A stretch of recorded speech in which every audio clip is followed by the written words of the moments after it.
Okay, everybody, welcome back. Let's head into topic 6.3, which is on surface water. By the end of this lesson, you will be able to identify different ways that we use surface water, draw and describe a very simple watershed, and explain why it is important to keep watersheds healthy and clean for everyone. As always, let's start with a brainstorm.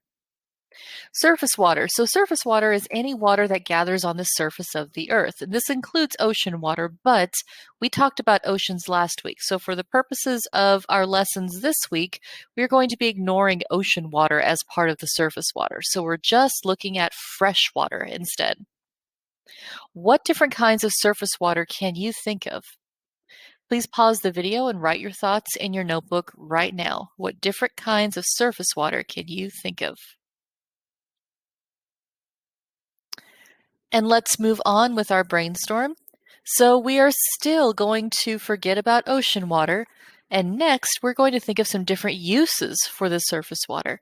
This is going to depend highly on what kinds of surface waters you thought of. A good example would be the backdrop of my video here. We see a woman over on the left who is fishing. That is a good example of a use for surface water. What are some other uses that you can think of?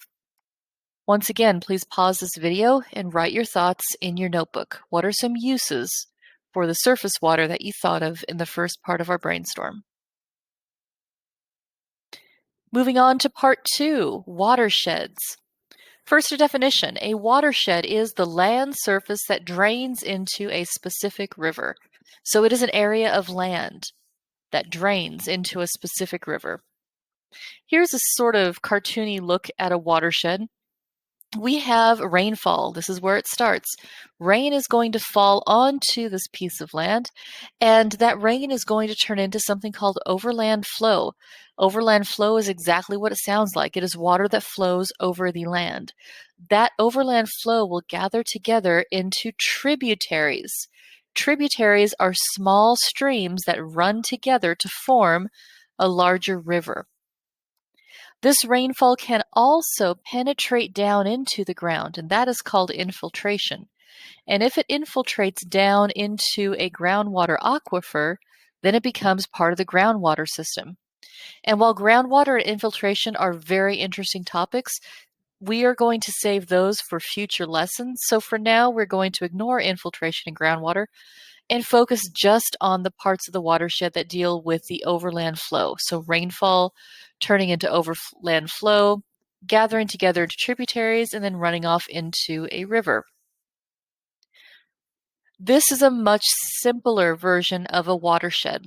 That red line is the watershed boundary. If this were drawn on a map, that watershed boundary would be literally the boundary of the land surface that drains into this watershed. So any drop of water that falls outside of that red line would be part of a completely different watershed. What I would like for you to do, please, is draw and describe this watershed for part 2 in your notebook. Make sure that you include rainfall. Now, in order to include rainfall, you're going to have to add a cloud to your drawing. Include overland flow. That would be the sort of shiny arrows that are pointing there. Tributaries, which are the small streams that gather together to make the larger river. Please pause this video now to draw this watershed in your notebook, remembering to include rainfall, overland flow, tributaries, and the river itself. And let's move on to part 3. Part 3 is called Don't Be Gross.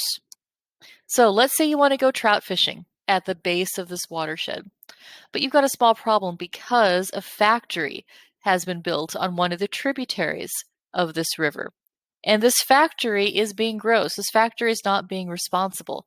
It is putting pollution out into the river, and this pollution is traveling downstream to where you're trying to do your trout fishing.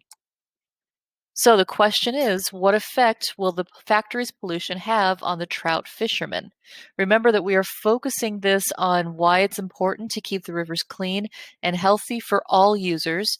How will that trout fisherman be affected by the pollution that is coming off of the factory that is upstream on a tributary to that river?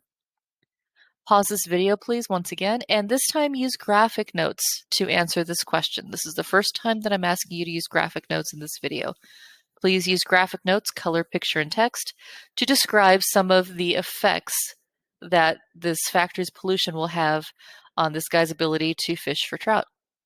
And that is it for our introduction for topic 6.3. Thank you.